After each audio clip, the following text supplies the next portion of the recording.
Hi everyone, today I'm going to show you guys how to make this fabulous Betty Boop inspired cake. To get started, I'm going to pour my cake batter into 3 different cake pans. Right now I have a 6-inch pan and an 8-inch pan, and I've lined them with parchment paper, and I'm going to add my red velvet cake batter in there.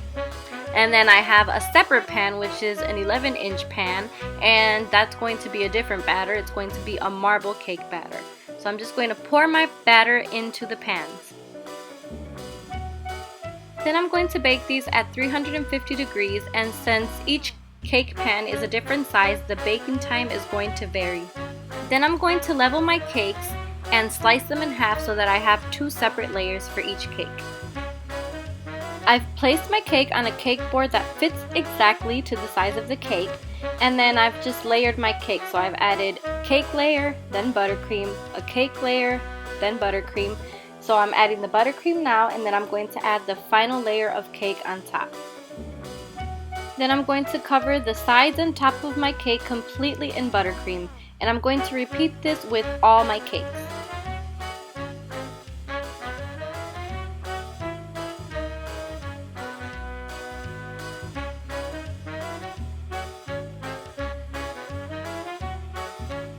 After the cakes have been crumb coated, I'm going to insert dowels into the cakes for support. Measure the dowels so that they fit perfectly. I'm just going to snap mine and stick it back into the cake. Now what the dowels do is they support the top layer of cake that you're adding on top of this bottom layer, and it keeps it from sinking into the bottom layer of the cake. Once I've added all the supports, I'm going to start with my bottom layer, which is the biggest layer, and I'm going to cover it in white fondant.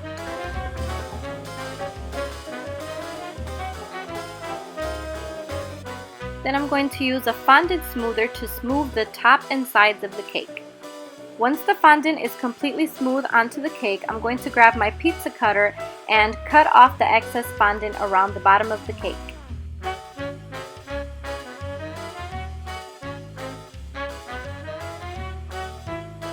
Then I'm going to cover my top layer, which is the smallest layer, in white fondant also.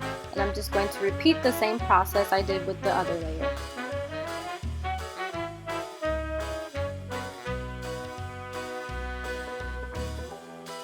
For my middle layer, I did a purple fondant, which I dyed myself. I dyed it using some rose color by Wilton, some violet color by Wilton, and a little bit of the blue color by Wilton. I mixed all these 3 colors until I made this beautiful purple color. And now I'm just going to roll it over my cake. And again, I'm just going to smooth the top and sides with my fondant smoother and trim off the excess fondant. Now it's time to add some decorations to the cake. So I have some plain white fondant and a couple of different size cookie cutters. These actually have a plain side and like a side with some rigged edges, and I'm just going to cut some circles with the rigged edges. I'm going to do the same thing with my purple fondant.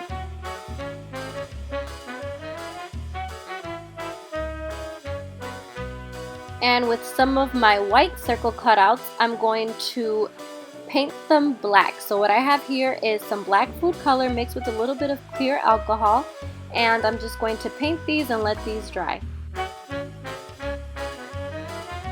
Then I'm going to color some more of my white ones with some Wilton Silver Color Mist Spray, and this is just going to give them a nice sparkly sheen. Now using one of my big round piping tips, I'm just going to punch out some holes in the center of some of the circles.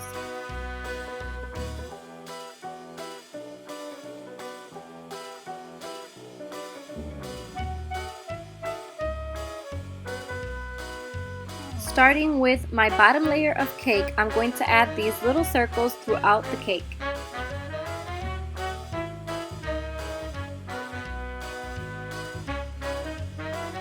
And I'm going to do the same thing for my smallest layer that I also covered in white fondant. Now for the middle layer, which was the layer that I covered in purple fondant, I'm going to add these silver stripes vertically across the cake.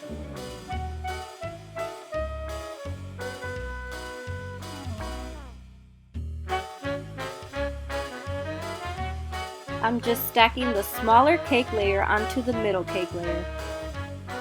And now I'm going to stack those 2 layers onto the bigger cake layer. I also added a very long cake dowel through the center of all 3 cakes for extra support.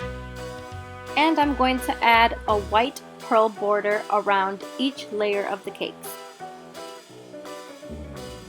Using a fondant mold, I'm going to use these little star shapes, and I've just colored them with the silver color mist spray, and I'm placing them in the center of some of the circles. I've cut out some edible Betty Boop images and some of her most fabulous outfits, and I'm just going to place these throughout the cake.